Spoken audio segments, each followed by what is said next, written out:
Bien, vamos a lo que va a marcar esta jornada. Ya comienzan las reuniones entre los ministros salientes del presidente Sebastián Piñera y los ministros entrantes del presidente electo Gabriel Boric, todo con el fin de definir los traspasos de las carteras, como también analizar los principales desafíos que va a tener cada ministerio. Vamos a profundizar en este tema. Para esto estamos en contacto con Mauricio Morales, doctor en Ciencia Política de la Universidad de Talca. Muchísimas gracias, Mauricio, como siempre, por acompañarnos y buen día. Hola, Carla, tanto tiempo, gusto en verte y saludarte, por cierto. Hace rato no nos tocaba encontrarnos. Oye, Mauricio, pero te sigo y te leo además ahí permanentemente. Ya está reunido el ministro del Interior actual con la futura ministra del Interior, Isquia Siches. ¿Cómo ves tú esta como tradición republicana en el contexto de la tensión que sí hemos visto entre el actual gobierno, el gobierno saliente y el gobierno entrante? Ha habido incluso una disputa en temas súper relevantes como la crisis del norte, la crisis de la Araucanía, sobre a quién le corresponde dar las medidas o a quién le corresponde dar las soluciones. Incluso en algún momento Isquia Siches decía, bueno, pregúntale al ministro Delgado, yo todavía no estoy gobernando. Exactamente. Bueno, estamos frente a una tradición republicana, Carla, que es un acto simbólico, pero también un acto administrativo en que los ministros salientes entregan prácticamente el mando al ministro entrante o dan cuenta de la situación en la que se encuentra el ministerio. Y ha llamado la atención este cambio de mando por dos razones fundamentalmente. La primera de ellas es que este es el cambio de gobierno con la mayor distancia ideológica desde que asumió Patricio Aylwin. Patricio Aylwin le entregó a Frey, Frey a Lagos, Lagos a Bachelet, Bachelet a Piñera, Piñera a Bachelet y Bachelet a Piñera. Si bien hubo cambio de coalición de gobierno, la distancia ideológica que hoy día separa al gobierno entrante de Boric con el gobierno saliente de Piñera es extraordinariamente alta en comparación con otros traspasos. Y la segunda dimensión de por qué este cambio de gobierno ha llamado tanto la atención es por lo que tú señalabas en un principio, es decir, que el gobierno saliente deja el país en una triple crisis simultánea.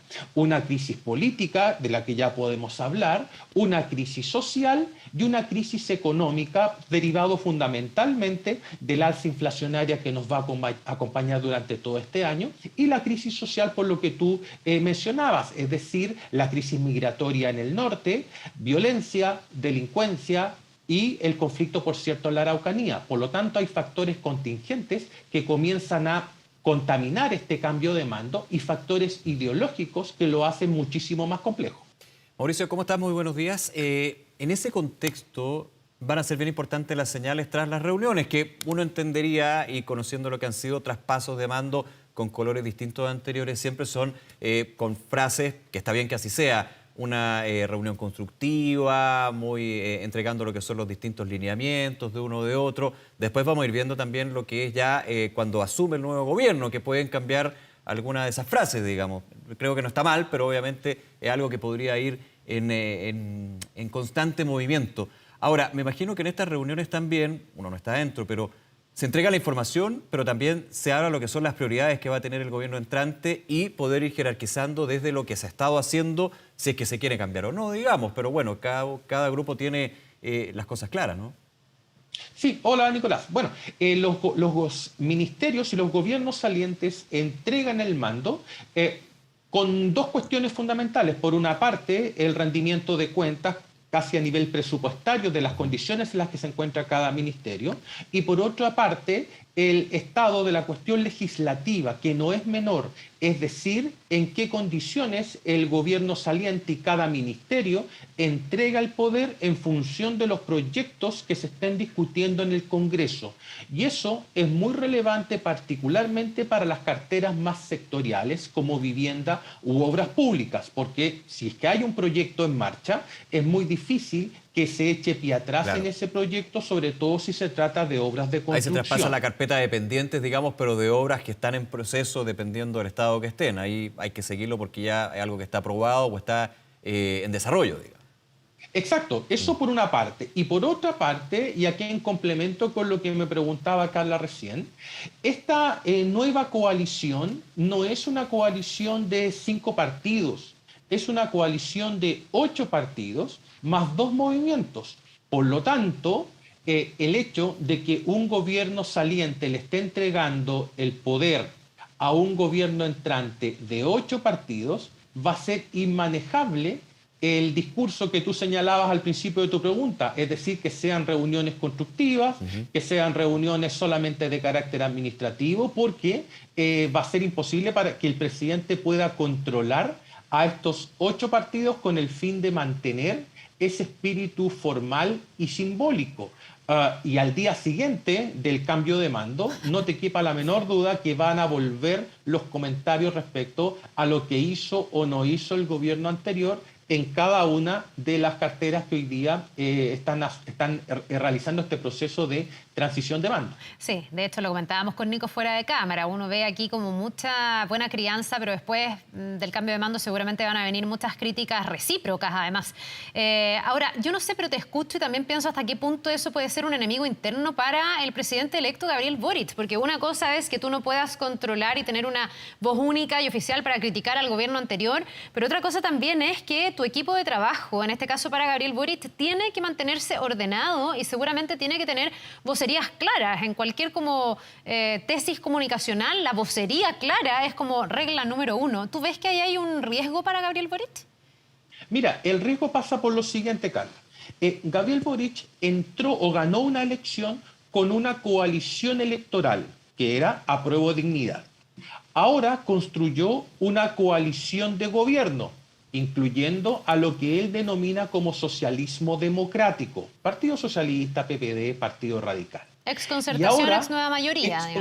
Exactamente. Y ahora debe construir una coalición legislativa que implica hacer partícipe ya sea a la democracia cristiana o al Partido de la Gente, porque esta coalición de gobierno de la que acabo de hablar suma cerca de 70 votos en la Cámara, y para tener mayoría en la Cámara tú requieres de 78 votos. Por lo tanto, Giorgio Jackson va a tener que realizar el esfuerzo de extender esa coalición hacia partidos de centro.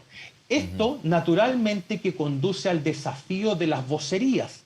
El Partido Comunista ya se quejó producto de la distribución que hubo en los ministerios y en las subsecretarías de manera pública, poniendo en aprieto a la vocera de gobierno, que va a ser Camila Vallejo. En tanto, si es que el presidente va a armar esta nueva coalición legislativa, no te quepa la menor duda que también vamos a tener una crisis de vocería, y ahí Vallejo tiene que tomar la decisión de estar con los 2 pies en el gobierno o estar con un pie en el gobierno y otro pie en su partido. Si toma esta segunda decisión, la duración de esa vocería podría ser mínima, dado que es incompatible estar hablando en función del gobierno y por otra parte dando explicaciones de lo que hace o no hace su partido político. Por lo tanto, la tesis es muy simple. Lo que tú ganas en amplitud de la coalición lo pierdes en consistencia pública. Y ahí está el gran desafío que van a tener las distintas vocerías del presidente Boric y particularmente de su vocera Camila Vallejo. Mauricio, ¿qué rol cumplen o qué importancia tú le ves a los equipos técnicos de los nuevos ministros y las nuevas ministras, especialmente en este proceso de traspaso de información, traspaso de mando? Esto también ligado a un tema que lo dijo en su minuto la futura ministra Vallejo. Aquí se va a tener, que eso es evidente y todos los gobiernos lo hacen, al programa de gobierno, los lineamientos programáticos que tiene el gobierno de Gabriel Boric. ¿Qué rol puede cumplir desde el equipo técnico de los ministros y ministras, futuros nuevos ministros, pero también de los subsecretarios, subsecretarias, que sabemos, siempre hacen una pega, digamos, quizás más, menos pública, más fuera de las cámaras, digamos, pero es bien relevante en todo este traspaso o esta transición para llegar ya al 11 de marzo y seguir después? Sí, tú te estás refiriendo fundamentalmente a la construcción de esta capa burocrática que corresponde al equipo de los asesores. Tenemos a los ministros, subsecretarios, jefes de servicio. Eso. Y de manera transversal trabaja el equipo de asesores. Y ese equipo de asesores está dividido en, podríamos decir, 2 grandes grupos. Por una parte, el grupo asesor del segundo piso, que son los orejeros del presidente, y por otra parte, el equipo técnico de asesoría que trabaja en cada uno de los ministerios. Y dentro de los ministerios están los asesores naturalmente del ministro y de los subsecretarios. Ahí los subsecretarios tienen quizás mayor capacidad de maniobra, pues son los responsables administrativos. Por ejemplo, en el caso de la ministra de Interior, ella va a tener 3 subsecretarías: la Subsecretaría de Interior, la Subsecretaría de Prevención del Delito y la Subsecretaría de Desarrollo Regional. Ahí los equipos asesores son totalmente distintos. En la Subsecretaría de Desarrollo Regional, por ejemplo, se requiere de un fuerte equipo técnico porque es la entidad encargada de distribuir recursos en regiones y en comunas. La Subdere, que se le denomina, es menos poderosa en comparación con años anteriores, debido a que muchas de las competencias que tenía Subdere se transfirieron a los gobiernos regionales.